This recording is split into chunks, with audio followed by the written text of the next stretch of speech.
우리 제일교회에서는 우리 사라 여전대가 있어가지고 사라 그러면 이렇게 예쁜 누님들 생각하실 텐데 사실은 뭐 나이가 많은 연로한 백발의 그런 이미지를 떠올리실 수 있지만 성경을 보게 되면 사라가 굉장히 외적으로 순했던 사람이라고 알려져 있습니다.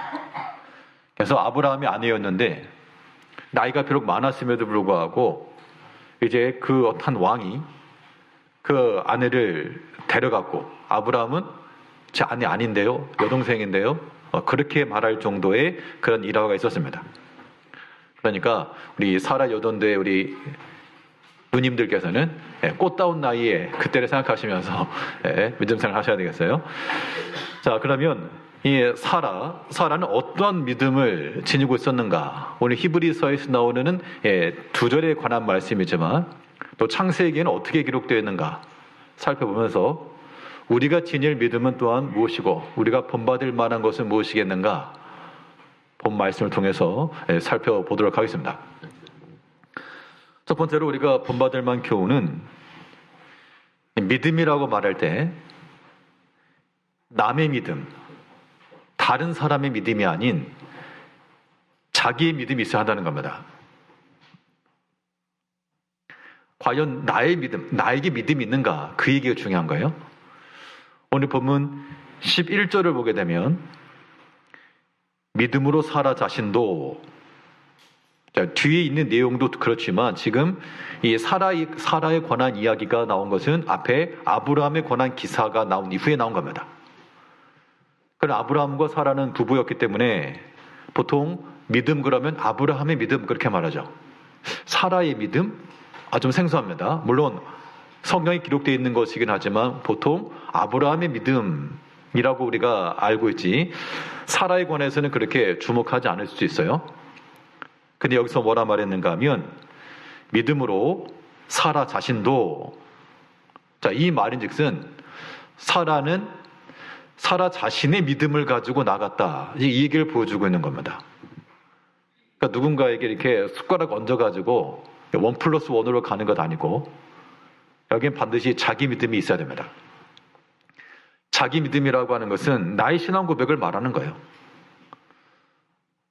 어렸을 때부터, 특별히 학생들 같은 경우는 어렸을 때부터 믿는 부모에 의해서 이렇게 교회에 출입하고 아마 유아 세례도 받고 했겠지만 중요한 것은 자기 신앙 고백이 중요한 겁니다. 이제 나의 믿음과 나의 고백을 가지고 사라도 자신의 믿음을 가지고 나아갔다라고 하는 것 우리가 생각해야 됩니다. 자, 그러면 신앙 고백이라고 하는 것이요. 신앙 고백이라고 하는 것이 뭐 특별히 대단하거나 뭐 화려하고 유수한 그런 명문장을 써야만 되는 건 아닙니다. 자, 우리의 입을 통해서 나타나는 그 말들이 믿음에 의한 말이면 그게 믿음의 신앙 고백인 거예요. 그런데 우리 입에서 어떤 말들이 나옵니까? 뭐 하루 일과뿐만 아니고 한 일주일 동안에도 많은 이야기들을 하시면서 하셨겠죠.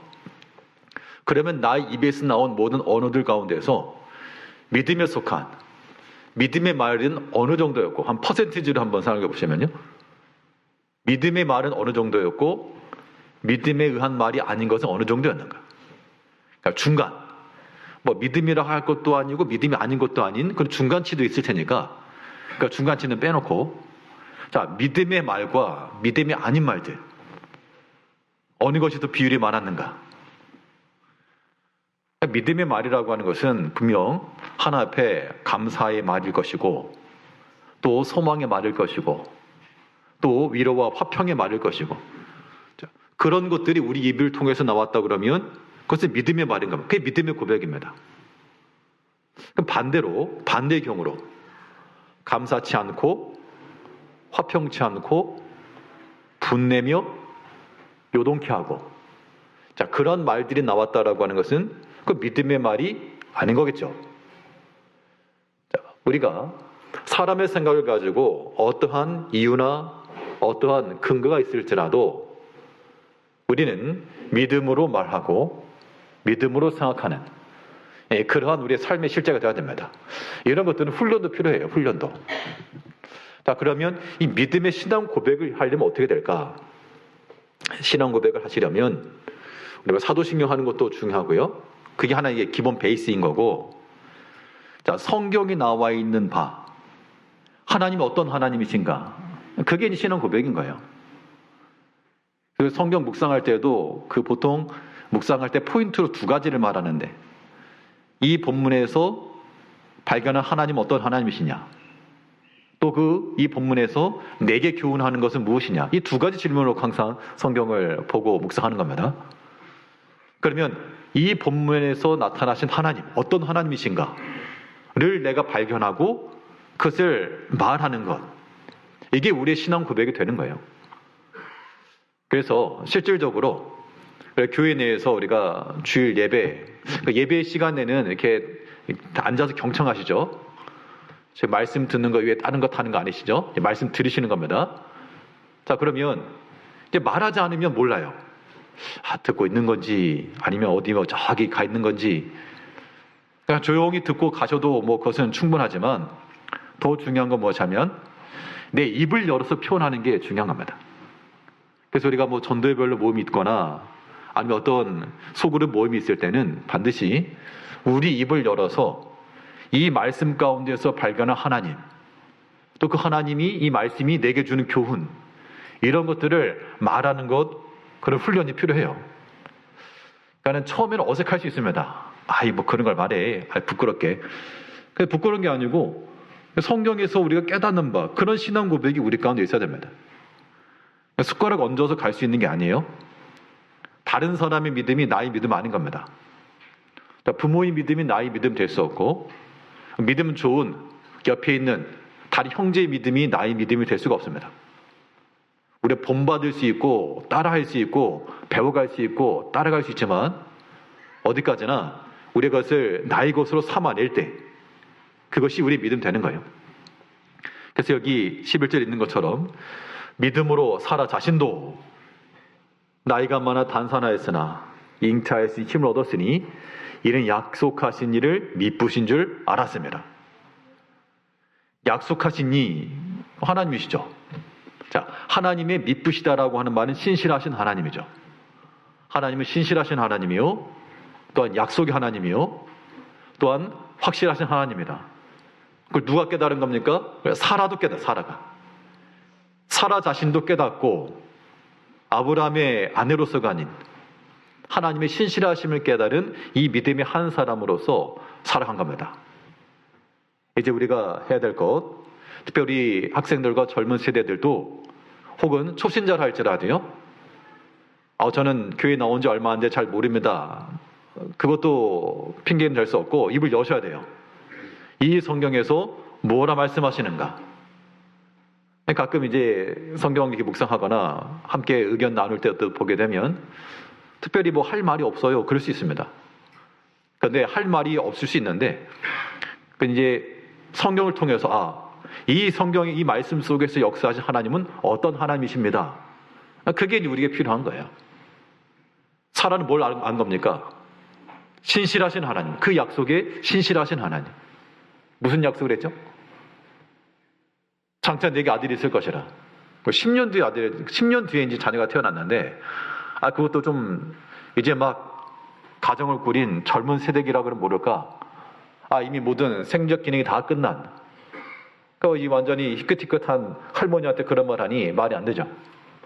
그런데 지나고 보니 하나님은 참으로 그의 약속하신 대로 이루신다. 그 하나님을 발견한 겁니다. 이제 우리가 성경 속에서나 우리 삶 속에서 우리가 발견하는 그 하나님을 우리가 찾고, 참으로 하나님은 은혜의 하나님이라, 참으로 하나님은 나를 도우시는 하나님이라, 참으로 하나님은 자비로우신 하나님이라 라고 하는 그러한 고백들이 우리 가운데 나와야 한다는 겁니다. 이것이 오늘 본문에서 사라, 아브라함의 아내였던 이 사라를 통해서 우리가 볼 수 있는 부분이고요. 이 자기 믿음이라고 하는 것이 자기의 신앙 고백인데, 자, 신앙 고백이라고 하는 것은 단순한 독백으로 끝나는 걸 아닙니다. 이러한 신앙 고백은 또한 자신의 사명을 이루는 데 쓰임 받아야 됩니다. 자, 이 사라는 어떤 일에 쓰임 받았는가? 분명 아브라함과는 다릅니다. 아브라함과는 다르지만 어떻게 성경에서 기록해 주고 있는가 하면 우리 성경 한 구절 찾아보겠습니다. 베드로전서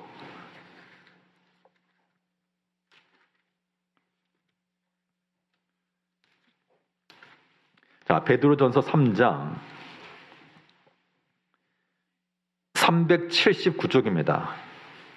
베드로전서 3장 6절입니다. 베드로전서 3장 6절. 자, 사라 같은 경우에는 어떻게 믿음 안에서 쓰임받고 평가를 받았는가라고 하는 건데요. 3장 6절 읽어보겠습니다. 같이 읽겠습니다. 시작. 사라가 아브라함을 주라 칭하여 순종한 것 같이 너희는 선을 행하고 아무 두려운 일에도 놀라지 아니하면 그의 딸이 될 것이니라. 사라가 아브라함을 주라 칭하여 순종하였다.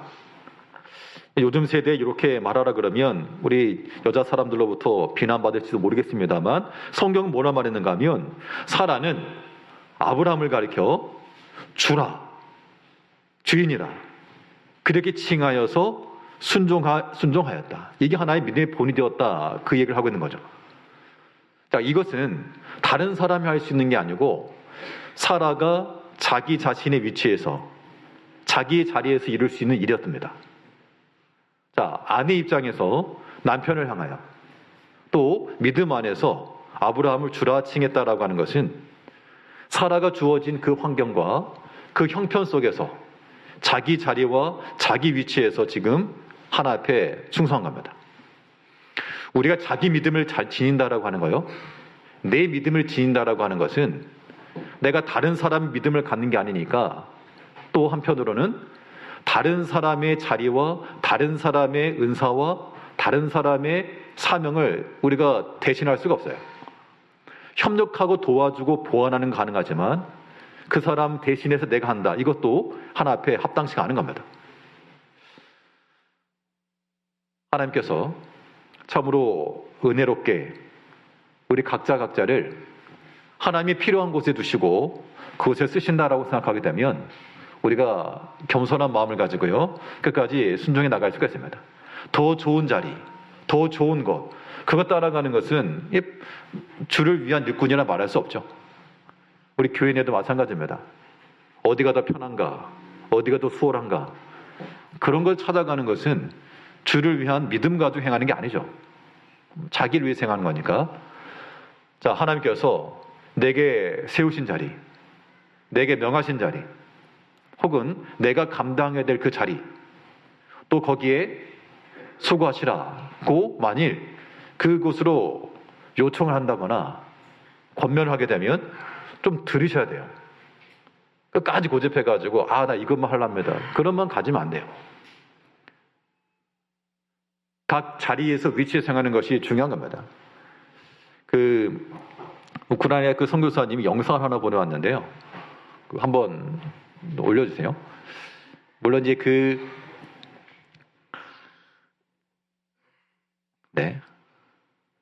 한번 보고 할게요.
맨 마지막 부분에 그 광장에 다 무릎 꿇고 앉아있는 장면이 인상적이었는데요.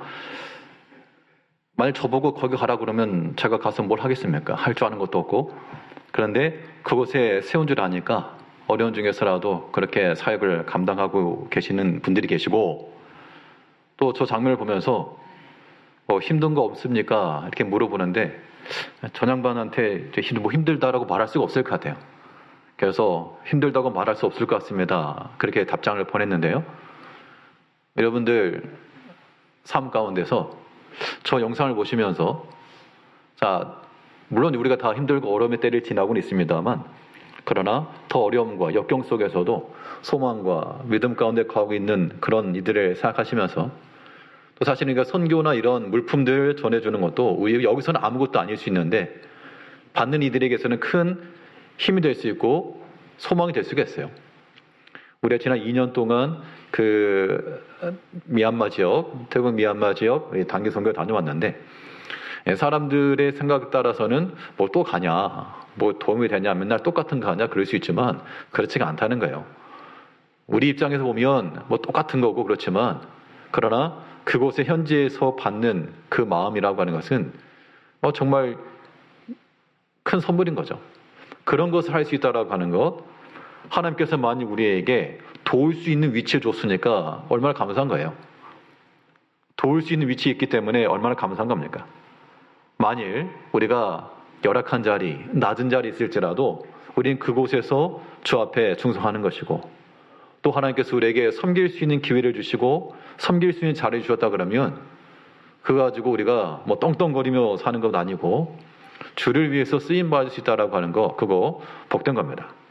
자, 사라의 믿음이라고 하는 것은 그가 비록 아브라함이 자기를 섬기고요, 아브라함이 자기를 뭐 여왕님 그렇게 모신 거 아니었습니다.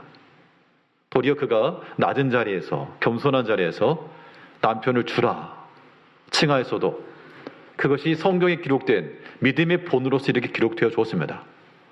아무쪼록 우리 성도님들도 각자의 형편과 사정과 삶 속에서 다른 사람보다 못하다, 다른 사람만 미치지 못하다 그런 생각이 드실지라도 더 어려움 가운데 있는 분들 생각하시면서, 또 하나님께서 이곳에서, 이 자리에서, 이 조건 속에서 내게 요구하시고 내가 감당할 수 있는 몫이 있다 생각하시고 그 일에 충성해 나가는 것, 이것이 자기 믿음을 가지고 사명을 이뤄 나가는 겁니다. 또 둘째로 우리가 어떤 믿음을 지녀야 되는가 하면 가능성의 믿음이에요. 자, 지금 이 사라의 믿음이라고 하는 것은 본인 스스로 생각하게 되면 이미 끝난 겁니다. 자, 오늘 본문 히브리서 11장 11절을 보게 되면 이미 단산하였다라고 하는 것은 더 이상 자녀를 낳을 수 있는 그런 조건이 아니다, 그런 얘기입니다. 11절 보면 믿음으로 사라 자신도 나이가 많아 단산하였으나, 끝났네요. 끝났습니다. 그런데 그가 무엇을 얻었다 그랬습니까? 잉태할 수 있는 힘을 얻었으니. 자, 단산이라고 하는 것이 이미 종결되었고 다 끝난 건데, 그런데 하나님께로부터 힘을 얻었다. 그러니까 지금 현재 조건으로 우리가 판단하는 것은 굉장히 그 지혜로운 말처럼 보이지만 이게 믿음의 말이 아닐 수 있는 겁니다. 또 반면 믿음의 말이라고 하는 것은 현실적 관점에서 보면 굉장히 무모한 말이에요. 지금 90 먹은 할머니가 아이에 대한 소망을 갖고 있다 그러면 사람들이 뭐라 그랬어요? 하하하 다 웃는 거 아닙니까? 자, 산 꼭대기에 방주를 지을 때 세상 사람들이 봤을 때는 저 정신 나간 거 아닙니까? 믿음으로 한다라고 말하지만 우리가 다른 사람들로부터 받는 그러한 현실적 판단과 그런 것들을 우리가 감내할 수가 있어야 돼요. 이미 단산하였으나 그러나 하나님께로부터 힘을 받았다. 여기에 대한 사라의 신앙 고백은 무엇인가 하면 하나님의 천사가 나타나서 하신 말씀이 여호와께 능치 못함이 없느니라. 저는 나이가 많은데요, 그러니까 여호와께 능치 못한 일이 없느니라 라고 말씀했죠. 특별히 교회적으로도 마찬가지인데요, 우리 어떤 생리적으로나 물리적으로 이러한 단산했다는 게 아니고 현재적 관점에서 봤을 때 마치 단산한 것 같은 그런 형편에 있을 때 우리가 여기서 믿음 가운데 좀 나가줘야 되는데 여기에 현실적 반응들이 자꾸 들어온다는 겁니다. 또 들어올 수밖에 없죠. 뭐 그게 틀린 말 아니니까. 근데 그 가운데서 우리 성도님들은 뭐 현실적인 그런 관점하는 말하는 사람도 있겠지만 믿음으로 좀 소화하면서 말해주시는 분들도 더 있어야 돼요. 수가 좀 더 많으면 그래도 이제 분위기를 만들어 갈 수 있겠죠. 참 이거 아픈 손가락이긴 한데요. 우리가 이제 교육부서나 우리 아이들 생각하면 이제 뭐 명맥이 끊어지게 생겼습니다. 그 유치부 이제 한 명. 자, 이 일을 어쩌면 못합니까, 이거? 자, 이럴 때, 어제 이제 교육자들끼리 좀 얘기를 하면서, 이게 사실은 이제 전체적으로, 한국교회 전체적인 문제이기도 하고요. 물론 잘 되는 데가 있죠. 잘 되는 데도 있고 한데, 현실적인 문제가 그러하다는 겁니다. 지금 우리가 유치부와 초등부를 이렇게 연합해서 하고 있습니다. 그러면 당연히, 경제 논리로 보면, 애도 없는데 합쳐라. 나누게 되면 또 교육자 또 한 명 써야 되고 그러면 거기 또 사례 나가야 되고 한 명밖에 없는데 뭐 그게 불충분하게 그렇게 하냐. 아마 그런 현실적 감각을 가지시는 분들도 계실 겁니다. 당연하죠. 틀린 말이 아닙니다. 그런데 단산하였으나 아직 애가 없어요. 없지만 하나님께서 보내주실 것을 믿고 신실하게 기다리는 거 아닙니까? 이거 준비라고 하는 게 그렇게 필요하거든요. 예전 코로나 때 어떤 많은 기업들이 코로나 때 이제 매출이 떨어지고 하니까 이것 좀 막 줄였답니다. 그리고 뭐 투자 이런 앞으로 이제 발전 가능성 있는 것에 대해서도 지금 안 된다, 어렵다. 그런 데가 있었고 또 어떤 기업은 오히려 어려운데 이때가 기회다 하면서 오히려 장래를 내다보고 준비했던 데가 있다 그래요. 당연히 그 당시로만 보면 이거 줄이는 게 맞죠. 지금 뭐 매출도 안 나오고 뭐 다 이런 세상이 난리인데 어떻게 여기서 공격적으로 더 이렇게 시설 확충을 하고 그러냐. 이거 무모한 짓이다. 그래서 지나고 보니까 준비된 곳에서 역사가 일어난 거예요. 가끔 이제 우리 동료 목사님들과 이렇게 이야기를 나누면서 우리 뭔가 어떤 체질 개선이나 아니면 인위적인 어떤 자극, 환경의 자극 이런 것들을 좀 많이 얘기합니다. 어떤 그 한 교회가요. 그 지역이 좀 개발되면서 이전하기도 했는데 그 주변에 있는 그 절터를 샀습니다. 점집을 환궁신궁이라고 거기를 사가지고 거기를 이제 개조해서 예배당으로 지금 해서 들어간 데도 있고 또 어떤 곳에도 아무튼 여기를 좀 더 우리가 발전 가능성을 따라한다 뭐 그런 건데 그래서 우리 사실 제일교회가 뭐 어딜 가기는 어렵죠 사실 지금 현 상황에서 그럼 어떻게 해야 될까? 지금 그래도 우리가 이 상황 가운데서 애들이 없으니까 그냥 냅두자 이렇게만 나가면 안 될 것 같아요. 현실적으로는 이 상황에서 또 교육자 쓰면 비용도 들고 애 한 명밖에 없는데 그러냐 그런 분들도 말씀하겠지만 또 다른 분들이 아니다. 비록 지금 애들 한 명이고 없어도 일단 준비해 놔야 된다. 그래야 나중에 누구라도 오면 있으니까 들여보내지 않겠냐. 그러니까 이런 관점도 필요한 거예요. 그러니까 지금 이제 우리가 지금 현 상황 가운데서 아무튼 일단 주변에 우리가 뭐 신도시가 돼가지고 갈 수 없으니 근데 마침 저쪽에 방배 5구역 이제 막 올라가고 있고 이 앞에도 지금 하고 있는 거 있잖아요. 사실은 그런 데에서 우리가 새로 유입한다 그러면 그런 데에서 이제 기대를 해 봐야 됩니다. 근데 이제 그 다른 교회 목사님 얘기를 들어봐도 요즘은 교회를 찾는 게 말씀 보고 찾는 경우가 많지 않다는 거예요. 지난번 한 말씀드렸지만 주차장 있는지 보는 거고 주차장 없으면 휙 가는 거예요. 주차할 데가 없으니까. 또 여기 영아부나 유치부나 애들을 맡길 수 있는가 이걸 보는 거고. 자, 만약 예를 들어서 어떤 젊은 세대들이 아이를 데리고 왔는데 여기 유치부 없어요? 그러면 뭐라고 대답할 거니까 뭐라고? 없는데요? 그러면 예. 그래서 우리가 이런 측면이 있어서 비록 단순했으나 우리가 이건 좀 현실적인 이 경제적 비용 이렇게만 생각할 게 아니고 이건 우리가 좀 준비해 줘야 된다. 그런 마음도 좀 가질 필요가 있습니다. 이게 뭐 어떻게 될 것인지 우리가 알 수 없으나 그런데 아무런 것 조치를 하고 있지 않으면 코로나 때 다른 데처럼 그냥 다 줄여놓고 기다리는 거 버티는 거죠. 근데 이제 우리가 자연적으로 시간이 지나게 되면 우리 낙심이 되지 않도록 우리 자녀 세대들을 위해서도 우리가 아무튼 우리 부모 세대들이 무엇인가 행동을 취해줘야 됩니다. 뭐 해주셔야 돼요. 뭐 부모 세대들만 믿음 가운데서 참 예전에 그렇게 힘쓰고 봉사하고 하나님 은혜 충만하면서 하나님 앞에 간다. 잃어버리면 애들은 어떡합니까? 부흥의 경험도 없고 말씀에 대한 경험도 없고 그런 거 없이 그냥 자녀 상태로 남게 되면 참 안 된 거예요. 그래서 우리가 지금 당장에 이제 앞으로 이 교육부서나 우리 교육자들도 함께 논의하겠지만 어떤 일을 행하고 계획을 할 때에는 단순한 어떤 경제적 논리로만 이렇게 하지 마시고, 물론 할 수 없다고는 모르지만 그래도 성도님들 함께 협력하고 이게 물질도 또 함께 섬기고 하면서 이 교회를 세워나가는 것과 비록 단산하였으나 또 준비되어져 가는 것과 이런 것에 대해서 우리가 좀 마음을 오픈해 주셔야 됩니다. 그래서 또 그렇지 않다라고 말하시는 분이 계셔도 아니다, 이거 준비해야 된다, 협력하고 돕자 라고 하는 그런 목소리도 커져야 돼요. 그런 면에서 우리가 하나님의 능력에 근거하여 가능성을 믿고 우리가 준비해 나가는 필요하겠고요. 또 교육부서 얘기가 나온 만큼 우리 교사들 오늘 아침에도 교사들에게 좀 로테이션 해야 되겠다. 로테이션 해서 좀 분위기를 쇄신하고 우리 교사 모임 예배나 이런 거 잘 참여하고 이런 걸 얘기를 했는데 이제 교사들도 지금 다 청년들로만 구성되어 있습니다. 우리 그동안 명맥을 유지해오던 우리 정성일 사님은 내년부터는 이제 교사 말고 이 본 예배 가운데 참여하게 하셨고, 그러면 이제 집사님이나 뭐 권사님 아무도 없어요. 이것도 이제 문제인 겁니다.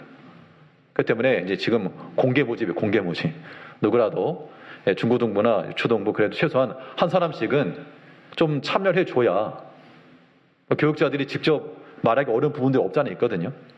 청년들이기 때문에 마음도 잘 맞추고 또 얼마든지 말할 수 있지만 또 그렇지 않아요.